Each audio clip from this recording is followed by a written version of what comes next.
Hello, and welcome to this month's webinar from the IEA Clean Coal Centre. My name is Debo Adams, and I'm Communications Manager here. Our webinars are based on our technical reports, which are available from our website, www.iea-coal.org. Residents of member countries and employees of sponsoring organisations can download our reports at no charge after a one-off registration. Please visit our website for details. Today's webinar is on coal prospects in Southern Africa and is presented by my colleague Paul Baruya. Paul's report on this subject should be available on the website in December. If you have any questions to ask Paul as his presentation proceeds, please use the Ask a Question box at the top of your screen. Add your email address as well so that Paul can send you a fuller answer if we run out of time. Okay, over to you, Paul. Thank you very much, Debo, and good afternoon. In this webinar, as Debo said, we're discussing the coal prospects in Southern Africa. This is presented in conjunction with the forthcoming report that Debo mentioned of the same name, which is co-authored with John Castles. Now, the first slide. South Africa is a well-researched country and is well known as the region's leading energy economy and one of the world's foremost coal exporters. But there are other countries emerging in the region, such as Mozambique, Botswana, Zambia and Zimbabwe, where coal production is emerging quickly from a very low base. And it's these other countries that we're going to focus on. Now, we do discuss South Africa as a major power trading partner or as a provider of infrastructure for exports. And we also mention Namibia, which is also discussed as a potential country that can facilitate coal exports, even though its own coal resources are currently very limited. So we'll look at the prospects of coal production, demand and trade in these emerging economies, which we'll touch upon in this webinar, but is provided in greater detail in the accompanying reports. Now, firstly, let's just have a quick overview of primary energy in this region.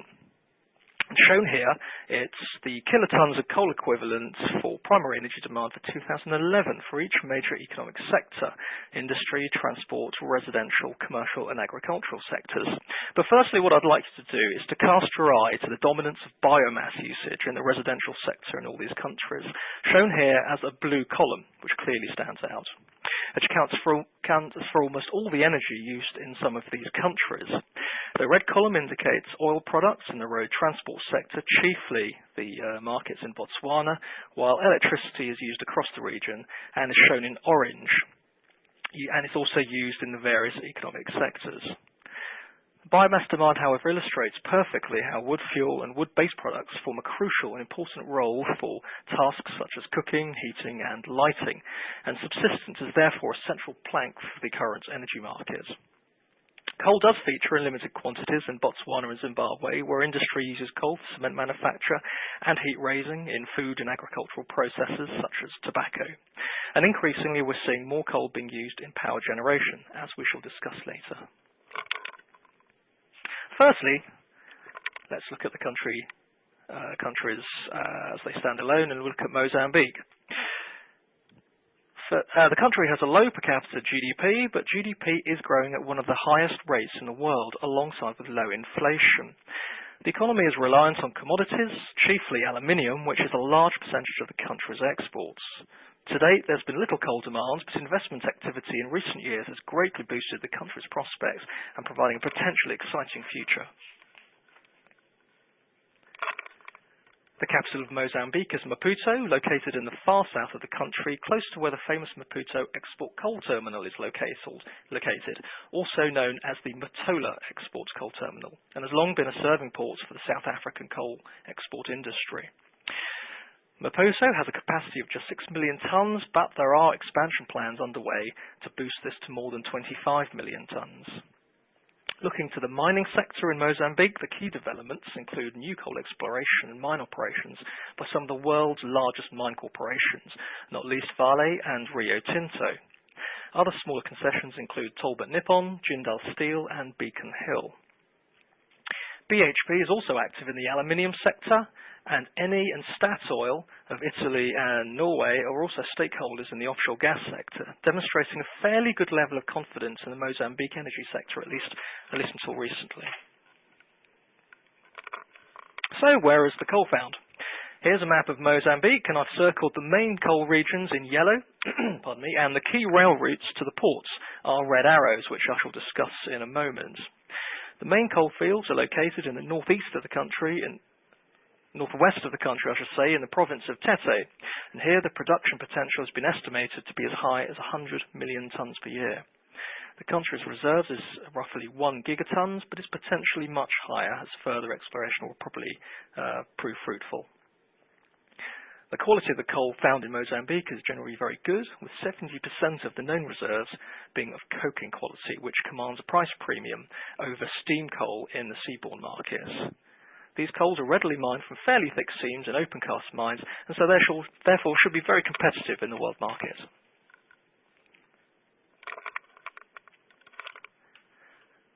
The main mines are operated by 3 private foreign companies, but there are more being established.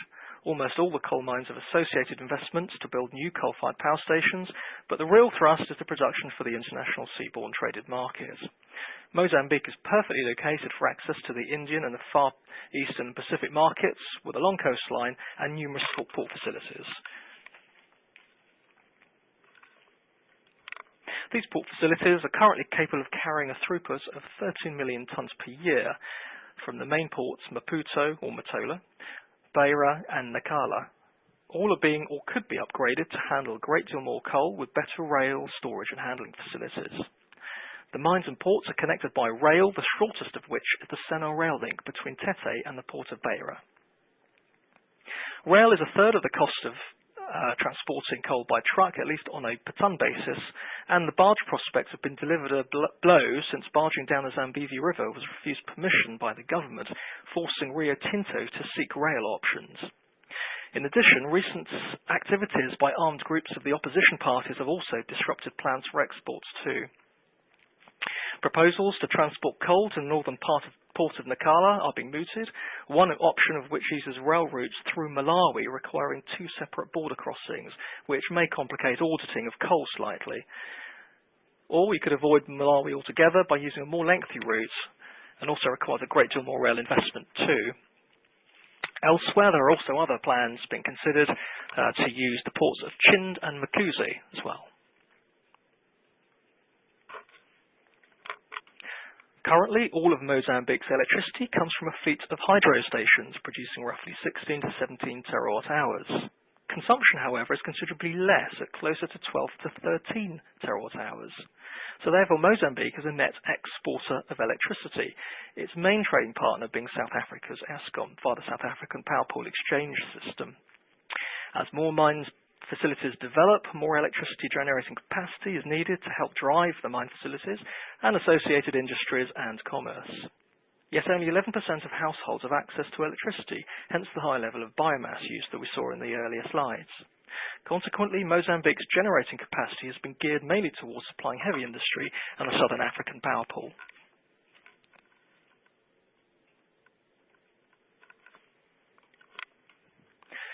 We've mentioned that Mozambique is dominated by hydropower. The largest station is the Cahora Bassa station, as shown here, which stands at 2,040 megawatts of total capacity.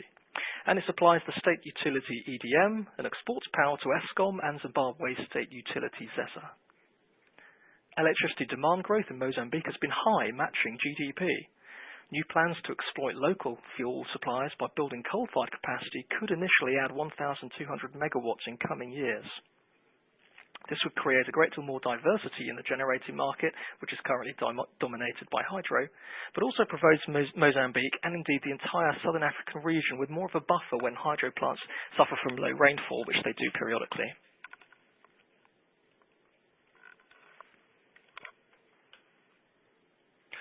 In the near term, coal production could reach 10 million tonnes per year. The long-term vision for the Mozambique coal business is an export industry capable of shifting almost 60 million tonnes per year by 2020, actually reaching levels that South Africa were exporting just a few years ago. The key products for exports will be good quality coking coal aimed at markets in India, China, Japan and the rest of the Far East. The new coal power projects will use low-grade byproduct fuel supplied from coal washeries as well as steam coal located close to the coking coal deposits. Other areas of interest for the future may include coal to liquids and fluidized bed combustion technology, but these are currently at the feasibility stage.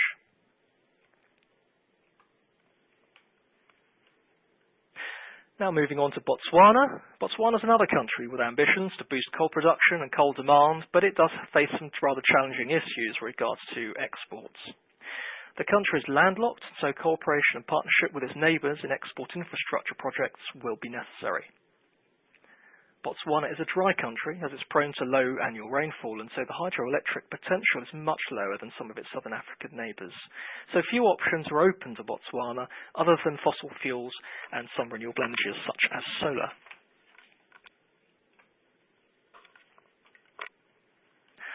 Like much of the region, the mining industry is crucial for economic growth, with the diamond industry being most prominent, accounting for 76% of export values.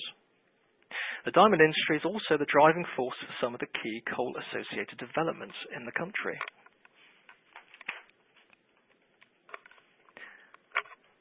The areas of coal activity are shown in yellow, circled here, mainly at Morapule and also developing at Tete in the eastern part of the country.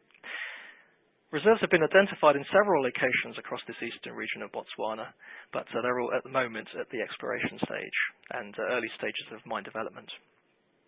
The country's coal resource is considered to be immense at more than 200 gigatons, but economically recoverable reserves are likely to be much smaller, but how much is not known with any certainty. Current coal production is carried out by the Botswana Diamond Company, which runs the Morapule Colliery with an output of 1 million tonnes per year. Most of this supplies the Morapule A power plant that is also owned and operated by Botswana. Morapule is an underground mine with thick seams and extracted using room and pillar methods, and also exploits continuous mining techniques.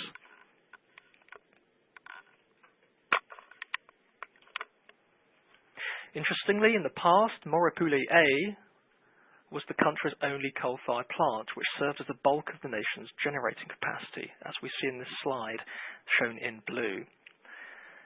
The new Morapule B station pushes coal-fired capacity to more than 700 megawatts, maintaining coal as the leading source of domestically produced power, working alongside some gas oil-fueled plants. The coal-fired plants are also critical plants, all of which use ESP for particulate control, where local coals have ash contents of up to 20%, typically before the coals have been cleaned. Due to the shortage of water in the country for cooling, that means that they've had to equip themselves with air-cooled condensers. This new expansion project of Morapule B also gives rise to an increase in demand for coal at the Morapule Colliery, so investment there has been boosted and production could exceed 3 million tonnes per year in coming years. Further Morapule expansion plans could add more power and mine capacity to serve the expanding local power market, as well as seaborne traded opportunities. Elsewhere, Tete Coal and Power, owned by Africa Energy Resources, has identified coal resources close to Francistown, a rail transit terminal for coal near the north of the country. This will also include a power project where currently the government has invited tenders for developers to apply.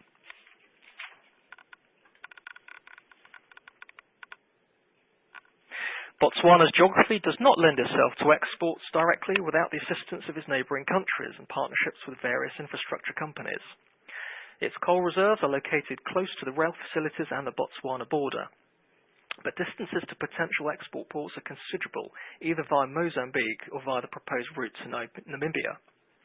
Although Namibia is showing promise, the Atlantic coal market may not support the demand for Botswanan coal. The best long-term potential is with coking coal exports and exports to the Indian Pacific markets.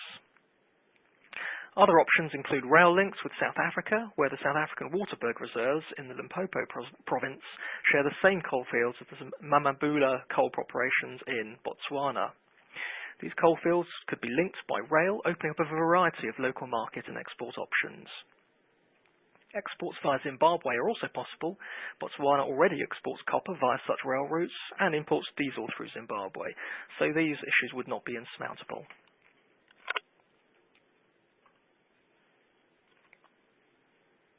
So the prospect for coal demand domestically from power projects is quite good. In the past, Botswana's demand for electricity far outweighed its ability to generate power from the Morapule A plant. Consequently, 90% of the country's electricity came from imports, chiefly South Africa. With demand and supply gaps opening up across the entire region, this level of import dependence is unsustainable. South Africa has already stated to Botswana that they're unable to fulfill long-term commitments to supply electricity, hence the programme to develop Morapule coal and power projects.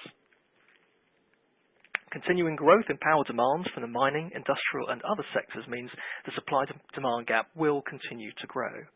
At the same time, without the adequate supply of electricity, economic growth could stutter. Other coal-related avenues might include the potentially vast coalbed methane reserves stored within the pores and fissures of coalfields and surrounding rock, but these are currently under investigation. Now we move on to Zimbabwe, another landlocked country with access to the coast via Mozambique by rail. The population is quite well served, with 40% of the population having access to electricity, but clearly there's plenty of room for improvement. Coal is relatively widespread, but reserves are not as abundant as elsewhere. Current reserves are measured at just 500 million tonnes, but some suggest that they could be 10 gigatons, which would greatly enhance the coal prospects. The quality of the coal is generally very good. Annual production is roughly 2 to 3 million tonnes, which is carried out by numerous privately owned coal companies, the single largest being the Hwange Colliery company. Restructuring of the coal industry is underway, with indigenous black-owned companies to own 51% of the country's mining assets, which is to be funded by the government.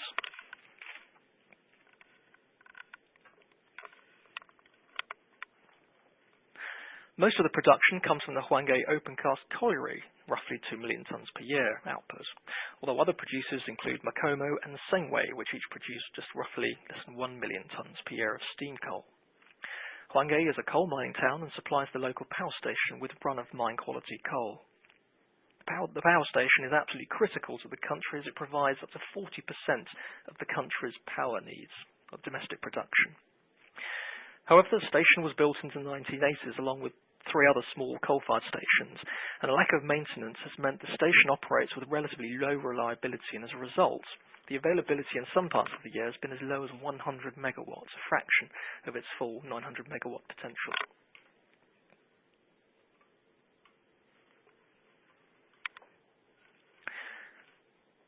In common with the rest of southern African regions, Zimbabwe struggles to balance electricity demand with supplies.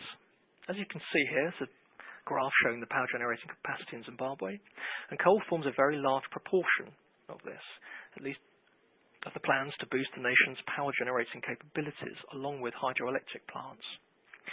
Privately funded IPPs are part of the programme of expansion, such as the proposed 2.4 gigawatt Sengwe plant, which will also use coal from the associated Sengwe Colliery. Now, the impact of the programmes will give rise to a boost of coal demand and domestic mining by as much as 6 million tonnes per year if the projects are successfully financed and commissioned. Finally, Zambia. This major commodity and key to economic wealth comes from copper mining and exports. Copper accounts for 75% of the country's foreign exchange earnings, and more than half the demand for electricity in the entire country comes from the copper industry.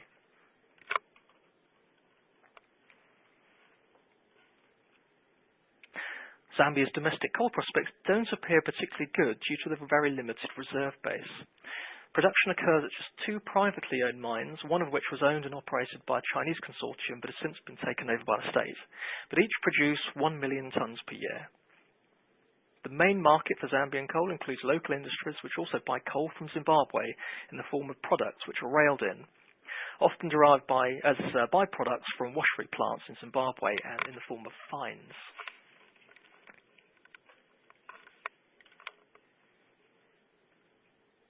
Zambia is in a similar position to Mozambique with the dominance of hydroelectric power, but greater diversity into fossil fuels and solar-based renewables is clearly needed. The coal market will be boosted by the commissioning of a new 300 megawatt CFBC plant located close to the Mamba Colliery.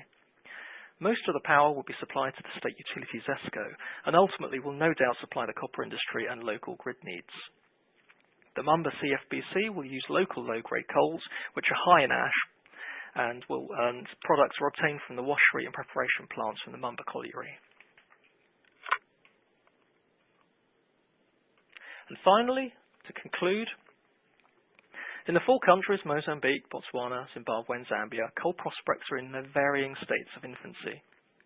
While coal resources in the country have been well documented, economically mineable reserves requires a great deal more surveying and measurements before accurate volumes of extractable coal can be recorded on a national basis.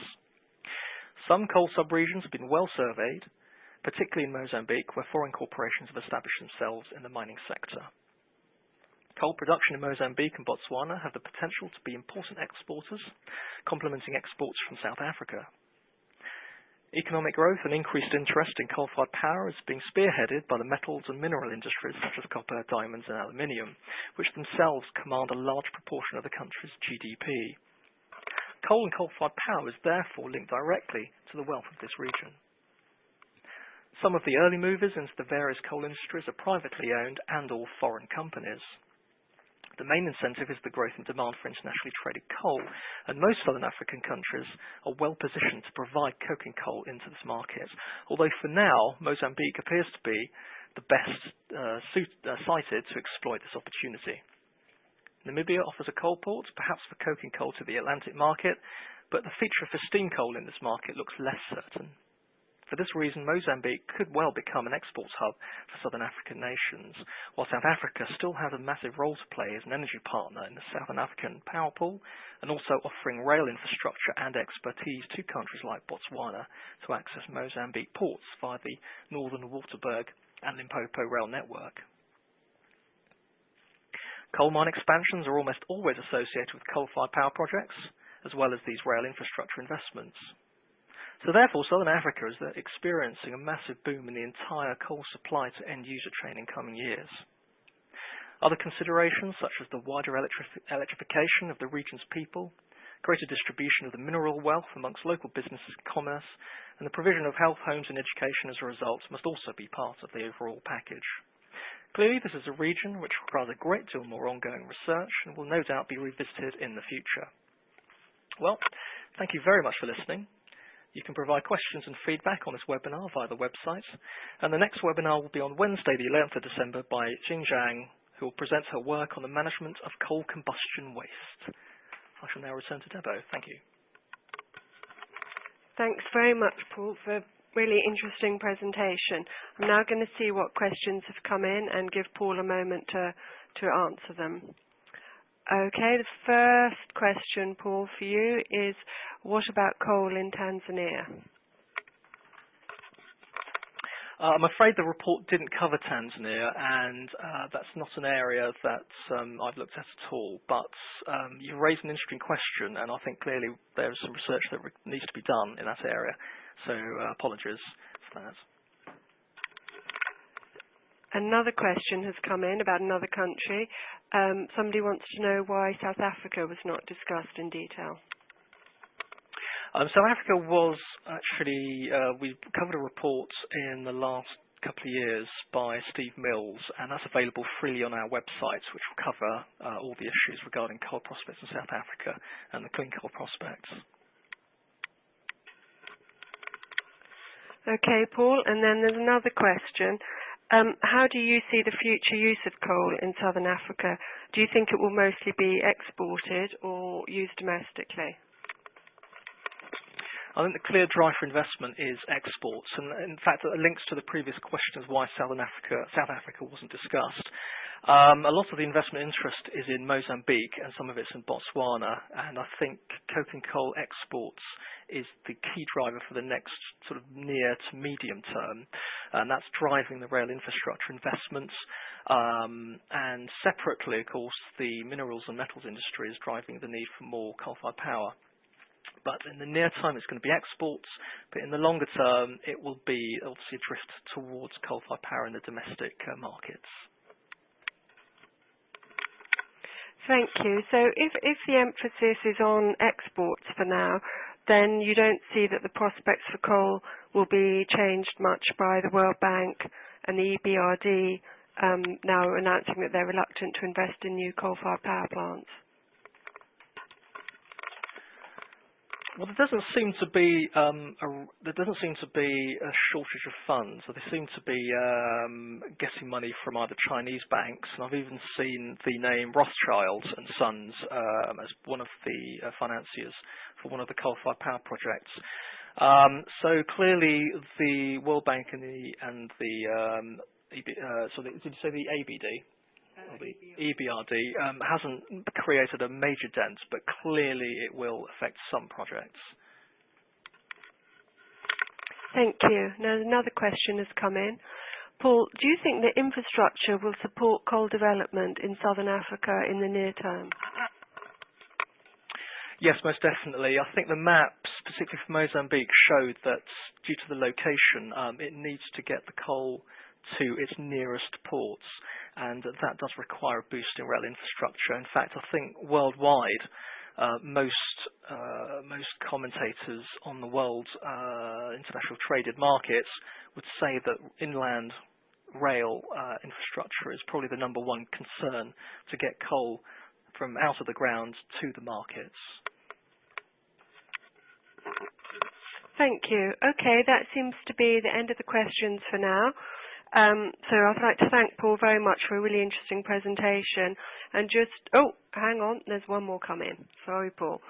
I think the future of coal in the region is mainly dependent on the future of South Africa's coal. Do you agree?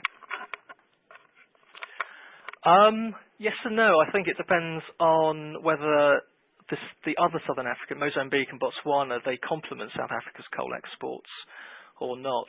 I think because production is shifting from the Witbank to the Waterberg towards the northern Limpopo province, it's so close to the Botswana border. I think, yes, developments in the Waterberg region, and particularly the rail investments and the rail plans by Transnet, will be crucial for at least countries like Botswana to get their coal out via that northern province and to the Maputo port in Mozambique.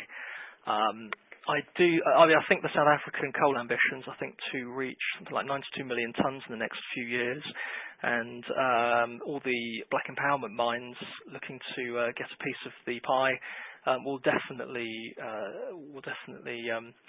determine whether that region prospers.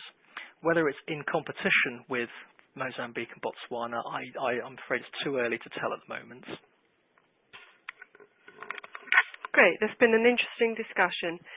Thank you, Paul. Right, we're going to close now, and I would just like to remind you that next month's webinar is on Wednesday, the 11th of December at midday UK time, and our colleague Xing Zhang will be presenting on the management of coal combustion waste. Thank you. If you have any more questions, of course, do email Paul, Baruya, or his co-author, John Kessels. Thank you.